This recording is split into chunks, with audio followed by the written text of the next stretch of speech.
Gospel of Luke this year, and as we get deeper into it, the words get just a little bit more challenging, it seems, each week. And this parable that Jesus tells here in the 12th chapter certainly is challenging, but I want to propose this to you. What if it really isn't about money? What if it really isn't about wealth, at least as we usually think about it? I know that suggestion might kind of fly in the face of everything that you know about this parable. Certainly that might fly in the face of everything I learned about this parable from the time I was a little kid. I remember distinctly reading or having read to me this story from my children's storybook Bible that kind of pictured this man in Jesus' story as this short, little, greedy, graspy, sleazy character that was only concerned about keeping everything he had for himself and not sharing with anybody else. And it was kind of read as a warning to kids like me that unless we learned how to share what was ours with other people, we might end up just like him. But what if it's not so much about money or wealth, but about something more elemental? I think maybe our definitions of what it means to be rich or wealthy are so slippery. And that's one of my problems with this parable, really.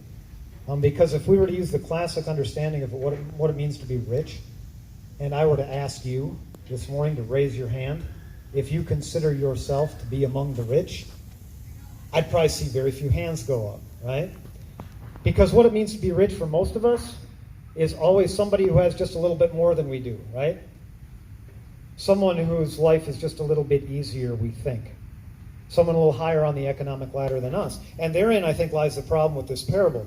Because if Jesus' main concern in telling this story was to convict or condemn a certain level of economic prosperity, it would have nothing to say then. To the vast majority of his hearers, 2,000 years ago or today, because we would rationalize our way out of this parable being about us faster than grease through a goose, right? It's got to be about my neighbor. It's got to be about somebody else. It's not about me, right? Because I'm not rich. So, what if it's not so much about money or wealth as we usually think about wealth? Are there clues that Jesus is onto something here that's even more elemental than that? Perhaps. Perhaps. In considering this story, maybe the issue isn't so much the farmer's wealth as it is his isolation.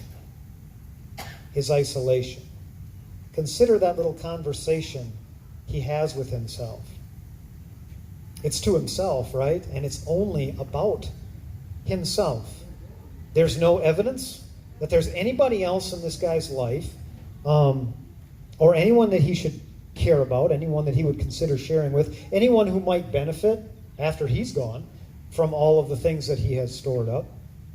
Instead, confronted with an abundance of stuff, an abundance of what so many call blessings, all he can think about is what he should do to make sure that he can get the most out of them so that he can retire safely, securely, and comfortably and live into old age. The farmer falls prey to this notion that he can somehow secure his own future, right? That he doesn't really need anybody, that he doesn't depend on anybody, that he can go it alone.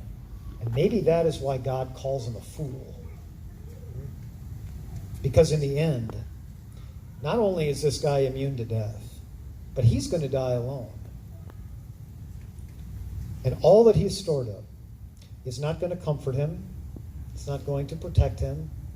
Nor will it go to others who loved and respected him and can put it to good use. But instead, it will all just end being like dust, right, in the wind. Now that changes how I hear this parable, because if I hear it that way, it can't hardly be about anybody else but me. The guy with the bigger barn, it's not about him. Or more stuff, having more stuff to put into it, because you know what? There's always somebody else with a bigger barn. There's always somebody else with more stuff to put in it. No, the issue, I think, maybe might just be the barn itself, or at least what the barn represents for me, what I think it can do for me. So, concerning barns, you take a drive through the Midwest today, And you will see remnants, evidences, right, of time that has now gone by, because scattered all throughout Minnesota, Iowa, Wisconsin, Illinois, Indiana, the Dakotas, the remains of old farmsteads, right, that really haven't been abandoned for that long in the vast scope of time, and yet it seems like a lifetime ago. And one of the main features of those old crumbling farmsteads is the crumbling barn, with the roof sagging in or have already toppled in, the walls bowing out, the stone foundations collapsing. And for those of you who have such places like that in your history, in your past, and you remember maybe when they weren't crumbling, it's easy to get sentimental about the barn, right? Thought of these once majestic barns now rotting. And yet I know that my forebears, who were dairy farmers in southeast Minnesota, were not sentimental about their barns, right? For them, the barn was a tool. Just like a box wrench or a tractor or a hay rake is a tool. The barn served as a dry place for hay.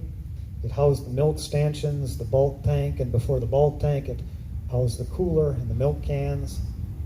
It's where hogs were farrowed, sheep were sheared. It's where the dog hunted rats in the wintertime. The barn was a tool simply to house other tools. It is not where they housed their hope. Their hope was always housed elsewhere. Their hope for the future was housed in their children, right? For whom they worked, milking 24 cows twice a day, every year, so that one day their children could be sent off to school and to careers so they wouldn't have to milk cows twice a day, every year. Their hope was in their neighbors, with whom they shared a whole lot more than the occasional conversation, but instead with whom they shared time and equipment and the fickle fortunes of a life lived at the whims of the weather. Their hope was in the God who gave them these precious relationships and held all of it in his hands. Now I know that most of the people gathered here and around us today are not presently farming or ranching, so we might not have barns anymore, but we all probably have garages or closets or bank accounts or retirement accounts, and we love to fill them up, don't we? Oftentimes as insurance against the future, and in most cases, many cases, it's a wise and prudent thing to do, and we work hard to do it, but here's the question: at what cost? At what cost? After all, the only things that truly belong to you right now as you sit here are your body and this moment. Everything else is transitory. Everything else is a gift, only on loan for a while. Spending both of those things that are yours today, your body and your time, simply filling up our barns is what represents what economists would call an opportunity cost. Spending your time and your body doing those things maybe means that you're not spending your time and your body investing in your neighbors or your family or your friends. The Romans used to have a saying that wealth is like seawater. The more you drink, the thirstier you get, right? Being perpetually thirsty means spending all of your energy seeking to assuage that thirst, oftentimes at the expense of relationship. So, maybe this parable, more than even being about wealth or riches, is about community. Maybe it's about a community into which we find sustenance and comfort and help and hope.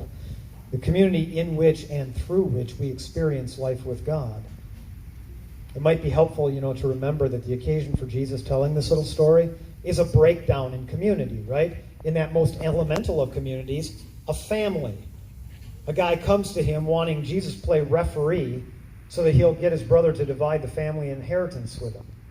And Jesus is having none of it. Did you hear that? He doesn't want anything to do with that family squabble, that breakdown in community. Because instead of what should be an occasion for joy and thanksgiving and remembrance, the sharing of an inheritance has instead become an occasion for division. And refusing to get involved in that nonsense, Jesus instead tells the story of a man so engrossed in his good fortune and so busy planning for a safe future that he ends up all alone. Jesus is encouraging us, I think, here to be careful of where we house our hope. Where we house our hope. When I was about 12 years old, I had a paper route, and I was squirreling away resources in the barn of my bank account for the one thing that I decided would change my entire future, a boat. I wanted to buy a boat. Kind of strange, considering that we lived in north side of Minneapolis, nowhere near a lake. But I was crazy about fishing, and I wanted to have a boat just in case I could get my old man to take me out to the lake, on a weekend. Anyway, I could imagine myself out on the water in this boat that I was saving for, retired from my paper route, fishing pole in hand, reeling in 50-inch muskies, or maybe just looking amazingly cool in my boat. I'd be Captain Ahab in search of the great white whale. Or maybe Captain Stubing.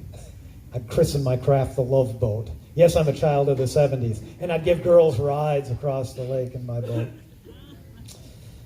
Anyway, I kept dreaming about what this boat could do for my sorry, miserable little life. And the trouble was, it would have taken me forever, of course, to save enough for a proper boat.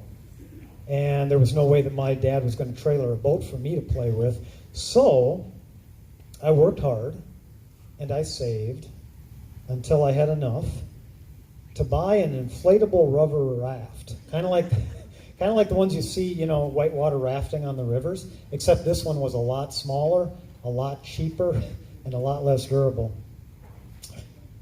And yet it was somewhat seaworthy. And so I remember my first day in possession of this boat that was going to change my life. My best friend and I took it to a local lake, small lake, and we were on the beach there with it, and we had the little foot pump and pumped that thing up. It took about a half an hour to pump up this stupid boat. And then I laid down the oar. I was going to go pick up the oar that was laying over here, and I went to grab it, and a wind came up from off the lake, picked up my new rubber boat, and blew it right into one of those snow fences, that kept sand from duning up on the beach, right into the metal, the iron T-post in the corner, ripped a gash in the side about 18 inches long. I never did get on the water in that stupid boat, because even though we patched it, it wouldn't hold air. It just wouldn't do it. Point being, there is a point. I lost the boat, just like I eventually lost the car that came after it when it fell apart, and a whole myriad of other things that I can think of that I have lost along the way, that I had imagined if I just put enough resources there would change my life for the better. So many things gone. But the things that aren't gone, the friends that I shared those times with, not the memories that we made together, those things aren't gone. The relationships, the friendships are really the only things worth investing in. The community, life lived with other people. These things cannot be stolen away. So you see, into this time in which we live as much as ever, maybe we need to hear that biblical injunction to invest our hope and our fortunes in one another. Jesus says we're called not to be rich in things, but to be rich toward God. Rich toward God. And what could that possibly mean except being invested in God's people? What else have we got? When it comes right down to it, community is the best tool that we have in the barn, and it's the one that we can least afford to let rust. Amen. Let's sing a song.